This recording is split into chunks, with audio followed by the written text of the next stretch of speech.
نے حضرت ابو موسیٰ اشعری رضی اللہ تعالی عنہ کو ایک موقع پر یہ فرمایا، جب شام فتح ہو گئی، شام کا ملک فتح ہوا، وہاں پر حضرت عمر رضی اللہ تعالیٰ عنہ پہنچ گئے اور حضرت ابو موسیٰ اشعری پہلے وہاں پر گورنر موجود تھے۔ فرمایا حضرت عمر رضی اللہ تعالیٰ عنہ نے ادعو کاتبہ کا، اے ابو موسیٰ اپنا جو تمہارا محرر ہے، سیکٹری ہے تمہارا، ذرا اسے بلاؤ۔ مسجد میں بیٹھ کے گفتگو ہو رہی تھی، حضرت عمر رضی اللہ تعالیٰ نے کہا بلاؤ اس کو، اپنے سیکٹری کو جو تمہارا کاتب ہے اس کو بلاؤ ذرا۔ ایک تحریر وہ پڑھ کے لوگوں کے سامنے سنا۔ حضرت ابو موسیٰ اشعری نے کہا انہ لا يدخل المسجد، وہ مسجد میں داخل نہیں ہوتا، تو اب وہ کیسے میں اس کو بلاؤں، وہ مسجد میں داخل نہیں ہو سکتا۔ تو حضرت عمر نے کہا اجنبن ہوا، کیا جنبی ہے، غسل فرض ہے اس پہ کہ مسجد میں داخل نہیں ہو سکتا؟ کیوں نہیں ہو سکتا؟ بلاؤ اس کو، مسجد میں آئے۔ حضرت ابو موسیٰ اشعری نے کہا نہیں، وہ جنبی تو نہیں ہے لیکن وہ عیسائی ہے، اس واسطے میں کہہ رہا ہوں کہ وہ مسجد میں نہیں آ سکے گا۔ لیکنہ نصرانی، وہ نصرانی ہے، عیسائی ہے۔ حضرت عمر رضی اللہ تعالیٰ عنہ کے چہرے جلال آ گیا۔ فانتہر عمر، جھاڑا اپنے گورنر کو، تجھے خبر نہیں تم نے ایک عیسائی کو اپنا سیکٹری بنایا ہوا ہے، ایک عیسائی کو تم نے اپنا کاتب بنایا ہوا ہے۔ کیا لفظ بولے؟ لا تدنوہم وقد اقصاہم اللہ، فرمایا جنہیں رب نے دور کیا تم نے انہیں قریب کیوں کیا؟ لا تدنوہم، ادنا یدنی قریب کرنا ہے۔ فرمایا جنہیں رب نے دھکا مارا، اقصاہم ان کو دور کیا، تم نے ان کو قریب کیوں کیا؟ تم نے کیوں اس کو سیکٹری بنایا اپنا، اور کیوں اپنا کاتب اپنا محرر بنایا؟ اور ساتھ فرمایا لا تکرموہم وقد اہانہم اللہ، فرمایا اس سے تو اس کو عزت ملی کہ وہ تمہارا سیکٹری ہے، اس سے تو اس کو عزت ملی کہ وہ تمہارا کاتب ہے۔ فرمایا رب نے جن کی توہین کی ہے تم نے اس کو عزت کیوں دی ہے؟ یہ توہین والے ہیں، ان کو منصب دینا یہ ان کی عزت بن جائے گی، اور عزت ان کو دینا اس انداز میں شریعت میں جائز نہیں ہے۔ تم نے اس عیسائی کو، اس نصرانی کو اپنا کاتب اور محرر کیوں مقرر کیا؟ اور ساتھ یہ ارشاد فرما دیا وَلَا تُؤَمِّنُوهُمْ وَقَدْ خَوَّنَهُمُ اللَّهُ، پر جنہیں اللہ نے خائن قرار دیا، خیانتی، تم نے ان کو امین کیوں بنا لیا؟ یہ تو خیانتی ٹولہ ہے اور تم نے امین بنا لیا۔ حضرت عمر رضی اللہ تعالیٰ عنہ نے اس وقت فوراً اس کو دفع کیا، وہاں سے فارغ کیا، اور یہ لازم کیا کہ میری حکومت کے اندر کوئی بڑی پوسٹ تو بڑی پوسٹ رہ گئی، عیسائیوں کو کسی دفتر کا منشی بھی نہیں بنایا جا سکتا۔ اب سوچو کیسے فتنے ختم ہو پاکستان کے، اور کیسے مسائل ختم ہو اس ملک کے، کیسے آگ بجھے اس ملک کی، کہ جہاں آگ بجھانے والے ہیں وہاں آگ لگانے والے بیٹھے۔ کون کون سی آسامیوں پر قادیانیوں تک پہنچے، اور کون کون سے اہم مناصب تک یہ اقلیات والے پہنچے۔ شریعت ادھر یہ لازم کر رہی تھی کہ کاتب بھی نہ بناؤ، ادھر ان کو اسمبلیوں میں باقاعدہ حصہ دیا گیا، اور اس لحاظ سے ان کو شریعت نے یہ کہا تھا کہ گلی میں بیٹھ کر بھی اپنے مذہب کی بات نہیں کر سکتے، یہاں ان کو چینلوں پہ بٹھا دیا گیا اور وہ بک بک لوگوں کے سامنے کر رہے ہیں۔ یہ سارا فطور اس ملت میں گھسے ہوئے اس طبقے کا ہے کہ جس نے یہ شرعی جو تقاضا تھا اس کو نہیں سمجھا، اور وہ بیوکریٹ ہوں یا سیاستدان ہوں اس انداز میں ملت کی عزت کے ساتھ کھیل رہے ہیں اور ملت کے وقار کے ساتھ کھیل رہے ہیں۔ حضرت عمر رضی اللہ تعالیٰ عنہ نے یہاں تک حرام قرار دے دیا کسی اقلیت کو، کسی ذمی کو کسی دفتر کا منشی بھرتی کرنا بھی جائز نہیں ہے، تاکہ ان کو توقیر نہ ملے اور ان کو امین نہ بنایا جائے، وہ خیانتی لوگ ہیں۔ اور فرمانے لگے وہ تو رشوت لے کے سب کچھ بیچ ڈالیں گے، تم ایسے لوگوں سے اپنے آپ کو بچا کے رکھو۔ اب یہ آج جو ممبر پہ گفتگو تمہارے سامنے ہو رہی ہے، شاید آپ کو تعجب بھی ہو، لیکن اس لحاظ سے بھی آپ کو حیرانگی ہوگی کہ یہ ہمارا دین ہے اور اس دین کو ظاہر کرنا بھی ہماری ڈیوٹی ہے.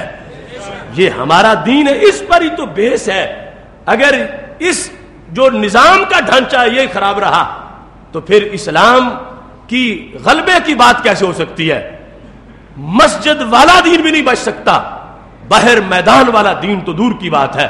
اس واسطے ان خطوط پر جو خطوط خلفائے راشدین نے دیے اور جو اللہ نے فیصلہ قرآن میں کیا اور جو نبی علیہ الصلوۃ والسلام نے ہمارے سامنے یعنی صحابہ کے سامنے واضح فرما دیا, ہم اس تعلیم کے پابند ہیں اور کسی کی ضابطے کے پابند نہیں ہیں.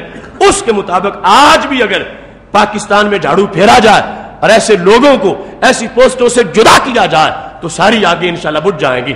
لیکن جب تک یہ چمٹے ہوئے ہیں کیسے بجھ سکے گی؟ کتنے لوگ ہمارے شہید ہو گئے, کتنے فوجی جوان اور کتنے سپاہی اور ہزاروں اس امت کے افراد, ان سب کو جلانے والے یہ سورمے ہیں جو گھسے ہوئے ہیں اس طرح کی سیٹوں پر, اور آگے مختلف انداز اور مختلف انہوں نے اپنے ایجنٹ خریدے ہوئے ہیں جو اس طرح کے دھندے کر رہے ہیں.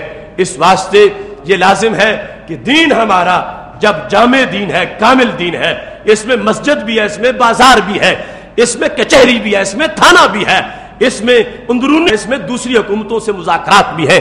جب یہ ساری چیزیں ہیں تو ہم اپنا دین عام لوگوں جیسا دین جو ہے اس کو نہیں بنا سکتے, بلکہ یہ ہے کہ ہم اس کے مطابق اپنی سیاست بھی چلائیں گے اور اپنی دنیا بھی چلائیں گے جو طریقہ ہمیں ہمارے نبی علیہ السلام نے عطا فرمایا ہے. اس سلسلہ میں جن شکوں سے عہد ٹوٹتا ہے, عہد کے آ جانے کے بعد وہ شکیں بھی ذہن میں رکھنی چاہیے, جس سے پتہ چلتا ہے کہ پاکستان میں جتنی بھی اقلیات ہیں پہلے نمبر پر تو عہد وہ کیا ہی نہیں, اور اگر کیا ہے تو پھر توڑ چکے ہیں, سوائے چند لوگوں کے شاید وہ ایسے ہوں, ورنہ اپنا عہد جو مسلم ملک میں ایک غیر مسلم کے رہنے والا ہوتا ہے وہ عہد تو نظر ہی نہیں آتا, اور اس کی خلاف ورزی ہر طرف نظر آتی ہے. یہاں پر تفسیر مظہری کے اندر اس کے سارے تقاضے ذکر کیے گئے, اور بطور خاص آج ایک شک جو ہے اس پر توجہ دلانے کی ضرورت ہے جو انہوں نے اس دور کے لحاظ سے لکھی. یہاں پر یہ کہتے ہیں کہ جس وقت کوئی ذمی اگر کسی مسلمان کو اس کے دین سے ورگلانے کی کوشش کرے اسی کے ساتھ ہی ذمہ ختم ہو جاتا. کوئی ذمی کسی مسلمان کو اپنے دین کی ترغیب دے, اپنے دین کی طرف لانے کی کوشش کرے تو وہ ذمی نہیں ہے.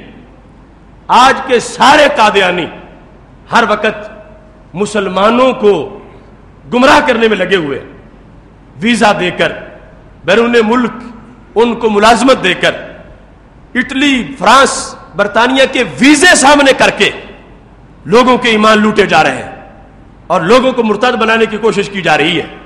تو جو یہ دھندا کر رہے ہیں اگر ذمہ کا عہد وہ شرائط پر معاہدہ کیا بھی ہوتا تو پھر بھی توڑ چکے تھے, اور توڑنے کے بعد ذمی کی وہی حیثیت ہوتی ہے جو حربی کافر کی حیثیت ہوتی ہے, جو مسلمانوں کے خلاف اعلان جنگ کرنے والے کی حیثیت ہوتی ہے.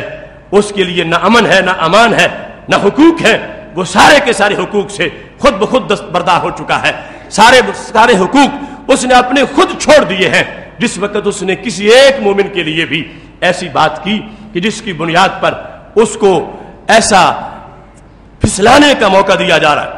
ہمارے سامنے کی باتیں, ایک فیکٹری میں لاہور ایک مزدور, اس نے جس وقت وہاں کچھ قادیانیوں پر سختی کی اور ان کے سامنے اس نے ہمارا موقف پیش کیا تو اگلے دن ہی اس کے پاس اسے بیرون ملک ویزا دینے کے لیے لوگ پہنچ گئے اور کہنے لگے یہاں دھوئیں میں تو جل رہا ہے اور صرف تجھے سائن کرنے پڑیں گے اور ہم تجھے فرانس میں بہت بڑی پوسٹ تک پہنچائیں گے, کوٹھی بھی ملے گی, کار بھی ملے گی. اب یہ کیا صورتحال ہے؟ یہ لوگ ذمی ہیں کہ جو مسلمانوں کو بھٹکانے کے لیے کوشش کر رہے ہیں, اور ہر وقت, اور بالخصوص جو غریب علاقے ہیں وہاں پر این جی اوز کی شکل میں ان لوگوں نے ارتداد کی تحریکیں شروع کر رکھی ہیں. کہیں سلائی مشینیں بانٹ کے ایمان لوٹ رہے ہیں, کہیں آٹے کے توڑے بیچ کے بانٹ کے ایمان لوٹ رہے ہیں, کہیں چھوٹی چھوٹی جو فیسلٹیز ہیں ان کی وجہ سے ایمان لوٹ رہے ہیں. ہر وقت یہ دھندا جاری ہے ان کی طرف سے. لہذا یہ شرک جو ہے جس کی بنیاد پر مسلم امہ کا ایمان لوٹنے میں لگے ہوئے اور ارتداد کی طرف ان کو لا رہے ہیں، شرعی طور پر اگر ذمہ ہوتے پھر بھی ذمہ ختم ہو گیا تھا، اور پھر بھی وہ حقوق کی حیثیت جو قرآن سنت اور دین نے ان کو دی تھی ذمیوں کو، وہ ساری کی ساری وہ حیثیت ختم ہو چکی ہے، جس میں آج شرارتی عیسائی، یہودی اور ان کے ساتھ چلنے والے اس طرح کے دھندوں میں لگے ہوئے ہیں۔ یہاں یہ بات بھی ذہن میں رکھنی چاہیے کہ اوصار للمشرکین جاسوسا، جو ذمی مشرکوں کا جاسوس بن جائے اس کا ذمہ بھی ختم ہو جاتا۔ آج کے یہ ذمی کہلوانے والے کون سی بات ہمارے دشمنوں کو نہیں بتاتے، پاکستان کی کون سی خبر غیروں تک نہیں پہنچاتے، اور اتنا ان کو فری ہینڈ دیا گیا۔ انڈیا کا بارڈر پار کرنا ہو مسلمان نے تو اس کی کتاب چیک کی جاتی ہے، ایک ایک ورق چیک کیا جاتا ہے، مگر قادیانیوں نے جانا ہو تو ان کے پورے قافلے چیکنگ کے بغیر گزرتے ہیں، اور جو نقشے پاکستان کے خفیہ مقامات اور حساس مقامات کے لے جانا چاہتے ہیں لے جاتے ہیں، اور ادھر سے آتے ہیں تو پھر بھی چیکنگ نہیں ہوتی۔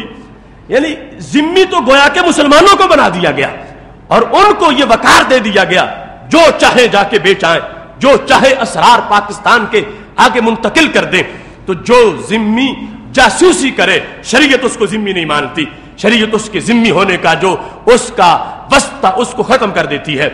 ایسے ہی ایک بار جو ذمی مسلم حکومت سے چلا جائے کسی دوسرے کافر ملک میں، اس کے ساتھ اس کا ذمہ ختم ہو جاتا ہے۔ لہذا جو پاکستان سے خواہ عیسائی ہو، قادیانی ہو یا ان سے ملتا جلتا کوئی دوسرا ہے، وہ جس وقت ویزے کے ساتھ بھی اگرچہ کسی غیر مسلم ملک میں چلا گیا تو اس کے ساتھ اس کا جو عہد تھا ذمہ والا، وہ ذمہ والا عہد ختم ہو گیا۔ اس واسطے آج یہ ضرورت ہے کہ مسلم امہ گھر چکی ہے فتنوں میں، فساد میں، دشمن ہمارے گھروں تک پہنچ گئے، دشمن ہماری گلی تک پہنچ گئے، امریکہ گھر گھر کی تلاشی لینے پر آ گیا، اور مسلم امہ جو ہے وہ بدقسمتی سے بڑھتی چلی گئی۔ اس صورتحال کے پیش نظر ہمیں یہ سوچنا ہے کہ یہ ہمارے جو دشمن ہے ان سے ملت کی جو متاع ہے اسے محفوظ کیسے کیا جا سکتا ہے۔